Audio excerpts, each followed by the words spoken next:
বাংলাদেশের বর্তমান অন্তর্বর্তীকালীন সরকার ও প্রধান উপদেষ্টা ডক্টর মোহাম্মদ ইউনূস স্যারের উদ্দেশ্যে আমি বলতে চাই, আপনি আপনার জীবনে যতদিন যত বছর দেশ চালানোর জন্য সক্ষমতা থাকবে, আপনি ততদিন তত বছর এই বাংলাদেশ আপনি চালান।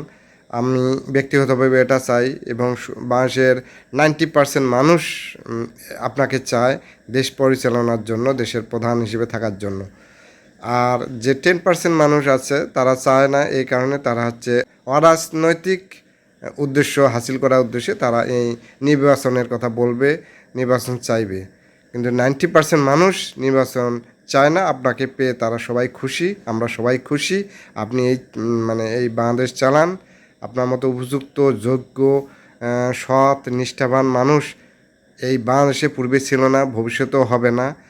তাই আমি ব্যক্তিগতভাবে আবারও বলতে চাচ্ছি, আপনি এই দেশ চালানোর জন্য যতদিন যত বছর আপনার ক্ষমতা সক্ষমতা থাকবে আপনি চালান। কারণ আপনি না থাকলে এই বাংলাদেশ ধ্বংস হয়ে যাবে।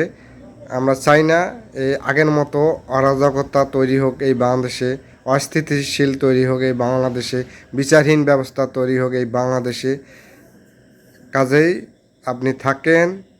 আমি মোহাম্মদ আখতারুজ্জামান লাবু, নীলফামারী সদর থেকে আমি মন থেকে আপনাকে চাচ্ছি, এবং আপনার আয়ু যতদিন যত বছর, আপনি ততদিন তত বছর আপনাকে আমি বা আমরা সবাই চাচ্ছি। আপনি থাকেন, ইনশাআল্লাহ কোনো নির্বাচন দেওয়ার প্রয়োজন নেই। আপনি যতদিন জীবন বেঁচে থাকবেন ততদিন করে নির্বাচনের প্রশ্ন তুলবেন না এবং নির্বাচন দেবেন না। আর যতটা আপনি আপনার যে উদ্দেশ্য লক্ষ্য যে সংস্কার করার, সেই সংস্কারটা আপনি 100% করেন। সংস্কারের জন্য আমিও আছি আপনার পাশে। কোনো নির্বাচন ছাড়াই সংস্কার আগে করেন, তারপরে নির্বাচন ভবিষ্যতে আপনি আপনার শেষ বয়সে শেষ পর্যায়ে এসে আপনি নির্বাচন দিতে পারেন। তার আগে আপনার লক্ষ্য উদ্দেশ্য হাসিলের জন্য আপনি পুরোভাবে সংস্কার করেন আগে। কারণ সংস্কার ছাড়া কোনো দেশ এগিয়ে যাবে না, এই দেশে উন্নয়ন করা সম্ভব নয়। অতএব ধন্যবাদ সবাইকে।